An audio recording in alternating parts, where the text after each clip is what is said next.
Bonjour et bienvenue sur alphaon.com. Nous sommes toujours dans le chapitre gestion des systèmes de fichiers. Nous allons voir dans ce module comment on va partitionner des disques avec différents outils, les disques de type MBR GPT avec des outils comme FDisk, Gpart, version graphique et également Partid. Donc on va commencer tout simplement avec FDisk. On va voir comment on partitionne les disques avec. On va également découvrir un autre outil qui s'appelle Partid, qui est plus lié normalement au GPT. Et on finira avec Gpartid, qui est donc un outil en mode GUI. Très sympathique outil également comme outil. Alors comment je gère mes partitions avec FDisk? Eh bien, je vais tout simplement invoquer la commande. Alors je peux l'invoquer de deux façons. Déjà pour visualiser ce qu'on appelle la table de partition sur mon disque, avec fdisk-n qui va lister la table des partitions sur les disques qu'il va trouver dans la machine. Et également, après, lorsque je veux partitionner un disque en particulier, je vais aller sur le disque, je vais donc le spécifier, faire un petit fdisk dev sdb. Alors ici, vous avez un petit récapitulatif des différentes commandes, mais je vous proposais d'aller faire un tour directement sur le serveur, on va aller voir ce que ça donne. Donc nous voilà sur notre serveur, donc je vais déjà faire un petit fdisk, comme ceci, fdisk, c'est mieux, comme cela, avec -l, et là je peux visionner donc les tables de partition des différents disques que je vais trouver. Donc on voit ici, hop hop hop, je remonte, voilà ma commande fdisk, donc un premier disque SDA avec une certaine taille, et voilà donc du GPT. Pourquoi? Parce qu'on a le FI, tout simplement dessus, et on voit ici donc l'état de mon disque. Comme une première partition FI, une première partition de 500 mégas qu'il appelle Microsoft Basic, et du Linux LVM.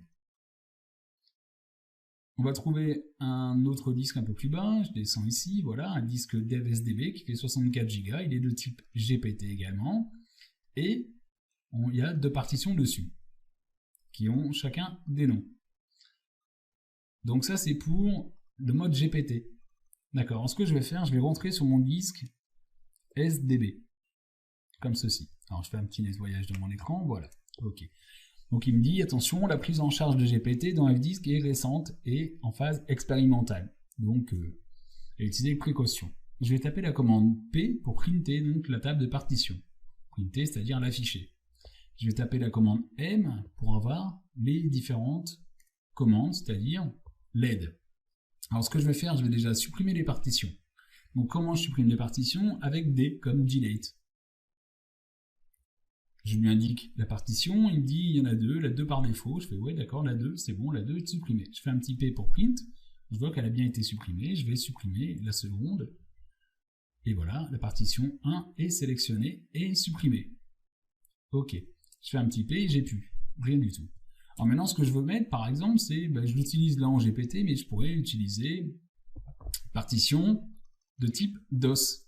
Donc j'appuie sur O, et là, du coup, je construis une nouvelle étiquette, mais pour du DOS, et non plus du GPT. Alors, de nouveau, je fais mon petit M, et maintenant, je vais ajouter les partitions. Vous voyez que, ici, au niveau du M, les différentes commandes qui sont proposées ne sont pas les mêmes lorsque je suis en GPT. Donc FDisk qui fait les deux, mais on va plutôt faire du MBR avec FDisk et on va utiliser plutôt Partid pour faire du GPT. Alors là, je vais tout simplement sélectionner une nouvelle partition à créer, donc N comme New ou Add nouvelle partition. Voilà, je lui dis qu'est-ce que tu veux comme type de partition? Il me dit tu as le choix entre une primaire et une étendue. Effectivement, on a un MBR, donc j'ai le choix entre primaire et étendue. Je vais appuyer sur primaire, je mets une première.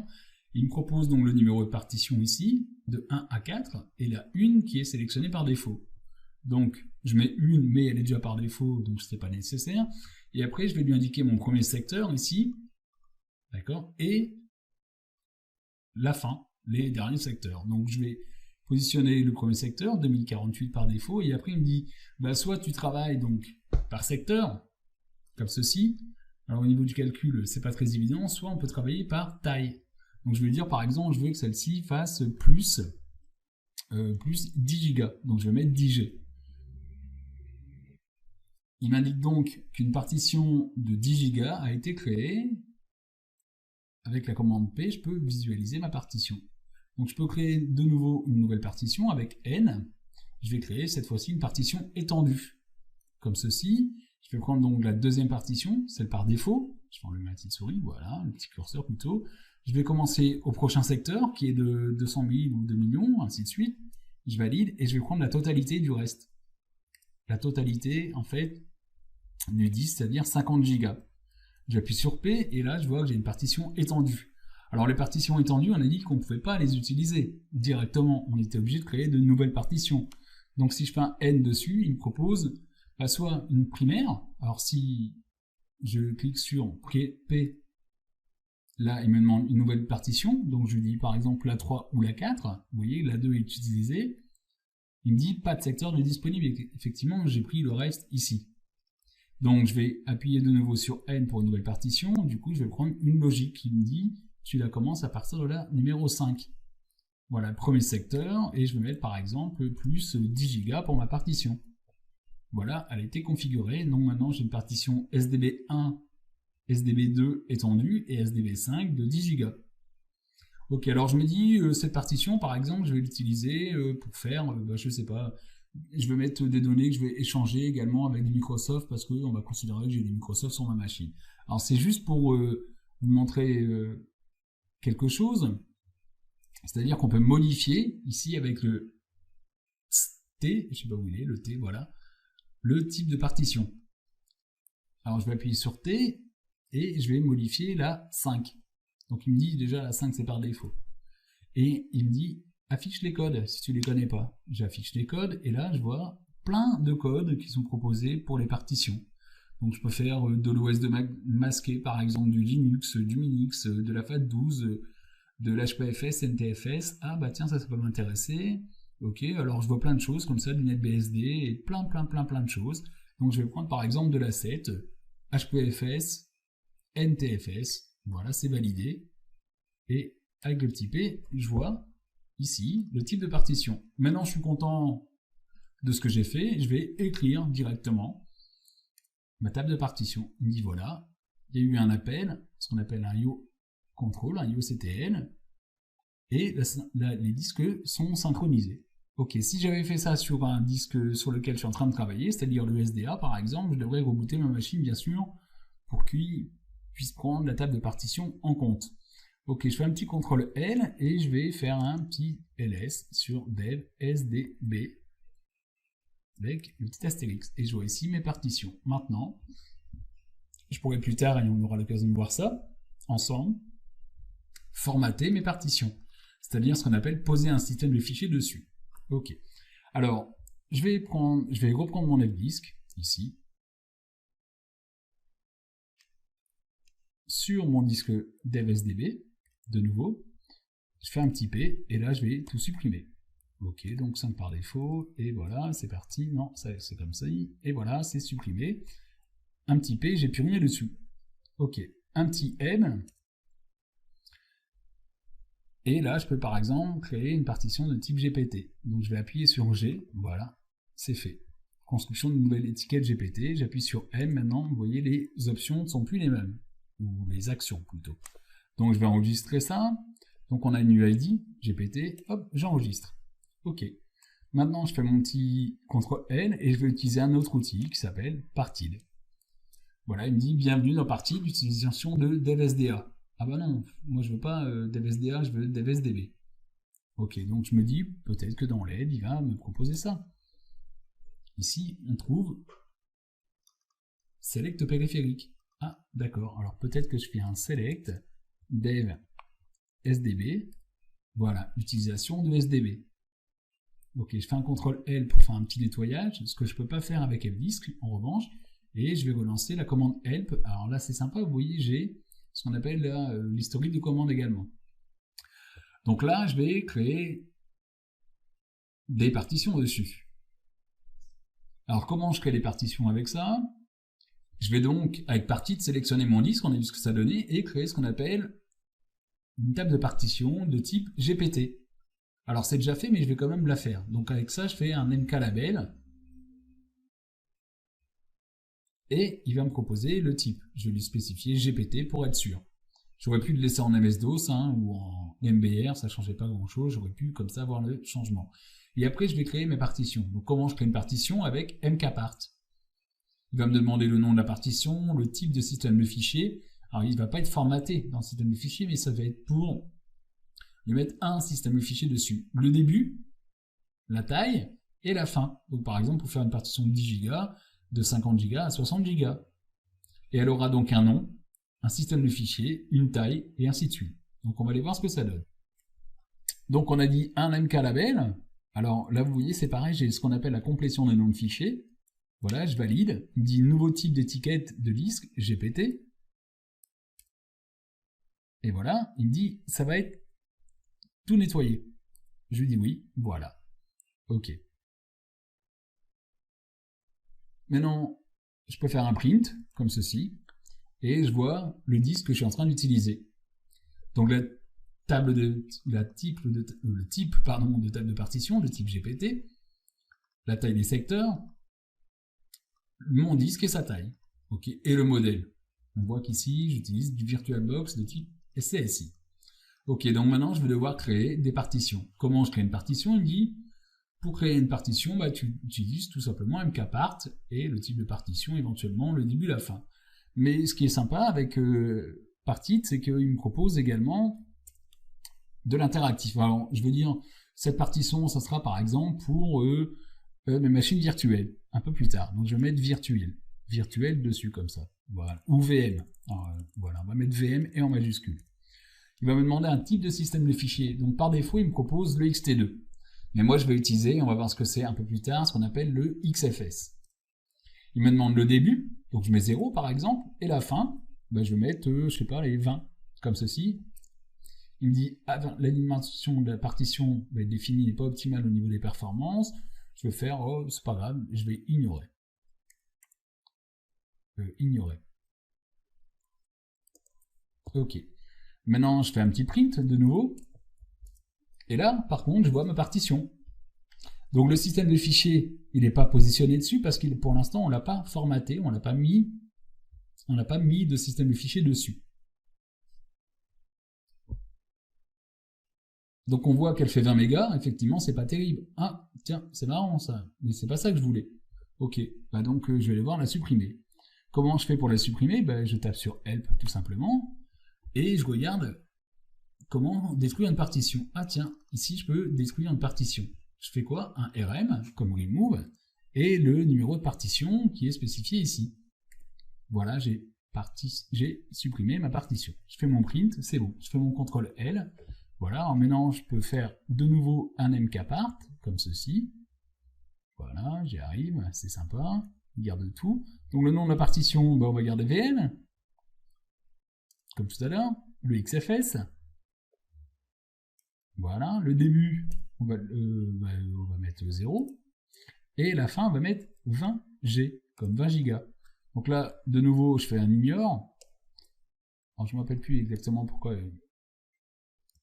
il me l'indique. J'aurais peut-être pu démarrer d'une autre façon, c'est-à-dire, par exemple, à 500 mégas. Et bon, c'est pas grave. Et donc ici, j'ai une partition de 20 Go. Donc maintenant, si je souhaite de nouveau créer une partition, un mkpart, le nom de la partition, je vais l'appeler par exemple var, cette fois-ci. Donc il me servira pour mon système de fichiers var, c'est-à-dire mon répertoire var, pardon. Je vais tout le prendre en ext4, cette fois-là, et je vais lui mettre, le prochain, c'est 20 Go, comme ceci, et jusqu'à, 50 Go.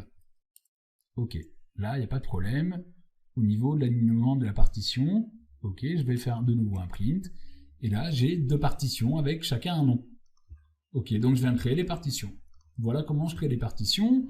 Donc, je fais un petit print. Non, pas un petit print parce que j'ai déjà fait. Je fais un CTRL L ou un petit clear pour nettoyer mon écran. Alors, clear, il ne connaît pas. Donc, un CTRL L. Et je fais un petit help et je lui demande, dis-moi comment j'enregistre tout ça et je sors de là. OK, il me dit, si tu veux quitter le programme, tu fais quit. Il n'y a pas d'enregistrement comme je dois le faire avec fdisk. Donc je fais juste un quit. Et là j'ai donc deux partitions. Et si je fais un ls dev SDB, comme ceci. Voilà, je vois bien mes deux partitions. Alors pour l'instant, je vois pas de taille, je vois rien du tout. Voilà, DevSDB, on va le faire en entier. Voilà, on voit également ici, bah pas pour l'instant parce qu'on ne les a pas assignés, on va les voir un tout petit peu plus tard. Ici, c'est les SDA, ce qu'on appelle les UID. Donc, ils vont pouvoir accéder, qui me permet d'accéder aux partitions via les UID. Donc, c'était juste une info. Je crois que je vais vous reparler. Je vais vous reparler de ça un tout petit peu plus tard. Ok. Alors, cette fois, comme c'est un outil version GUI, c'est-à-dire interface graphique, je vais ouvrir mon interface graphique et je vais aller dans Outils Système. Dans Outils Système, j'ai trouvé Gepard.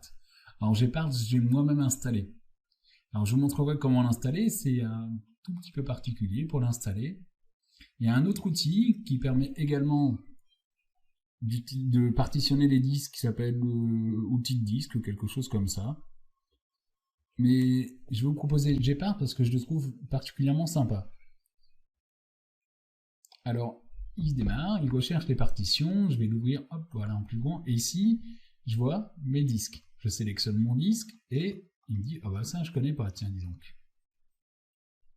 Pas tout simplement parce que, en fait, lorsqu'on sélectionne une partition, vous voyez, si je crée une nouvelle partition avec, je sélectionne partition, il va me demander directement un système de fichiers. En fait, contrairement à Partid ou Helpdisk qui travaillent sur des partitions, avec lesquelles ils ne créent pas de système de fichiers, Gepard, il va en fait créer une partition, mais également créer des partitions, ou utiliser des partitions, les réduire, pourquoi pas, les étendre également, mais il va appliquer directement un système de fichiers dessus. Donc du coup, là, c'est normal qu'il me dise, je connais pas en fait. Mais si je vais dans affichage, information sur le périphérique, ici on voit le périphérique, SDB, il voit que c'est une partition de type GPT, il n'y a pas de souci. Et si je prends la A, il n'y a pas de problème, il la reconnaît, c'est du GPT, mais parce qu'il y a des systèmes de fichiers dessus. Et donc je vais reprendre mon D, comme ceci, mon B plutôt, et je souhaite donc, par exemple, je vais tout supprimer. Alors je supprime ça, et je vais supprimer ça également. Alors, je vais faire affichage, opération en attente, vous voyez, j'ai des opérations en attente, donc je vais les valider. Je les valide. Il me dit, est-ce que vous êtes sûr de faire tout ça? Vous allez perdre des données. Je suis d'accord, moi j'applique, il n'y a pas de souci. Donc voilà. Hop, qu'est-ce qui s'est passé dessus? Si je l'ouvre un peu, alors non, il ne montre plus. Si, avant il me les montrait. D'accord. Ok. Donc là, il ne les montre pas. On verra pour le système de fichiers, on va voir les commandes en fait. C'est ça que je voulais vous montrer, les commandes qui passent pour supprimer tout ça. Ok, donc maintenant, voilà mon disque. Et ici, ce que je peux faire, c'est voir prise en charge des systèmes de fichiers, par exemple. Ce qui est assez sympa. Je vais l'agrandir un peu. S'il veut bien que je l'agrandisse, je peux l'agrandir un peu plus. Non, bah apparemment, je peux pas tellement l'agrandir. Donc, on va le montrer. D'accord. On va laisser comme ça. Alors, l'idée, c'est juste, on voit ici les différents systèmes de fichiers qui sont proposés, les outils et les logiciels qui sont nécessaires pour pouvoir travailler avec. Par exemple, on voit les outils, logiciels nécessaires et ce qui est pris en charge. Par exemple, NTFS, il n'est pas pris en charge, il est tout simplement non disponible, c'est-à-dire tout simplement pas installé. Pareil pour le RazorFS, UFS. En revanche, le XFS lui étant installé, il n'y a pas de souci, il est capable de créer, d'agrandir, il n'est pas capable de réduire, mais du coup on ne réduit pas avec ça, mais il peut déplacer, copier, vérifier, étiqueter, et ainsi de suite. Donc c'est pas mal comme outil parce que ça nous permet de voir ce qu'il y a vraiment derrière. Donc les outils UXT4 sont disponibles, E2FSprog, et on voit tout ce qu'on peut faire avec. Alors je vais cliquer sur fermer, et je vais agrandir ma fenêtre de nouveau. Donc je souhaite créer par exemple une nouvelle partition. Donc je clique sur nouveau, et là, il me dit, qu'est-ce que tu vas faire, une partition primaire?